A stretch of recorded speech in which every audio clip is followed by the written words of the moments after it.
Les êtres humains sont-ils capables de se métamorphoser? C'est une bonne question.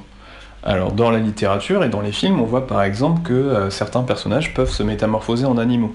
C'est le cas du professeur McGonagall dans Harry Potter.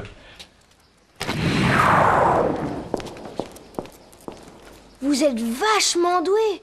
Oh, merci pour ce compliment, monsieur Weasley. Alors, certains insectes dans la réalité peuvent le faire. Mais est-ce que nous, on en est vraiment capable? Je sens que ça va être encore très compliqué tout ça. Alors, si on regarde tout d'abord les insectes, on va utiliser le ténébrion, c'est le plus facile. Alors, deux individus adultes, on appelle ça aussi des imagos, vont pouvoir se reproduire. Pour se reproduire, ils vont fabriquer ce qu'on appelle des cellules reproductrices. Ça va être le spermatozoïde chez le mâle, l'ovule chez la femelle. Et ces deux cellules vont s'unir. C'est ce qu'on appelle donc la reproduction. À la fin de cette reproduction, on va avoir apparition de ce qu'on appelle des œufs. Ces œufs vont continuer à se développer, ils vont ensuite éclore pour donner ce qu'on appelle la larve. Alors cette larve, elle va pas rester comme ça, elle va continuer à se développer elle aussi, et elle va rentrer dans une phase de croissance où elle va produire donc ce qu'on appelle des mues, c'est-à-dire qu'elle va en fait perdre sa peau pour grandir progressivement. À la fin de ce développement, quand la larve aura atteint une taille assez importante, elle va passer par un autre stade de développement qu'on appelle la nymphe.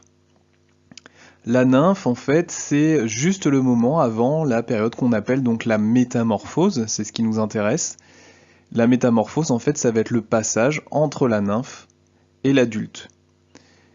La différence entre la nymphe et l'adulte, même avec la larve, c'est que la larve et la nymphe sont incapables de se reproduire et donc de former de nouveaux individus, alors que les adultes, eux, produisent des cellules reproductrices et vont pouvoir donc se reproduire.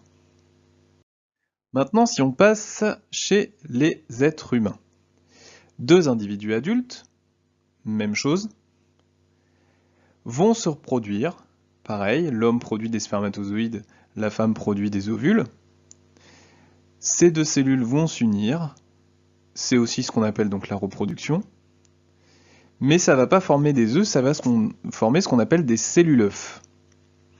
Alors cette cellule œuf, elle va se développer, même chose, mais là pour former ce qu'on appelle un embryon, puis ce qu'on appellera à la suite un fœtus. Une fois que le fœtus a fini de se développer, on obtient un bébé, c'est la naissance. Puis ce bébé va continuer lui aussi à se développer.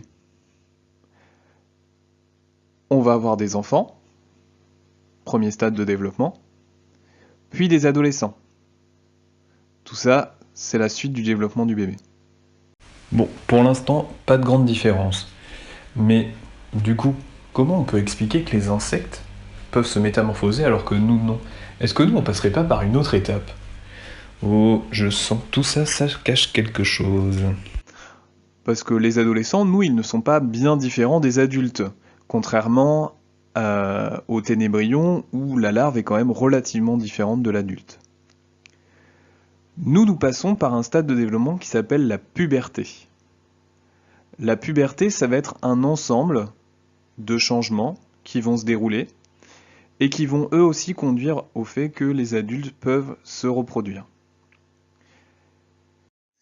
Si on se penche sur les caractères qui apparaissent lors de la puberté, tout d'abord, on peut quand même différencier les garçons des filles dès la naissance grâce à leurs organes génitaux.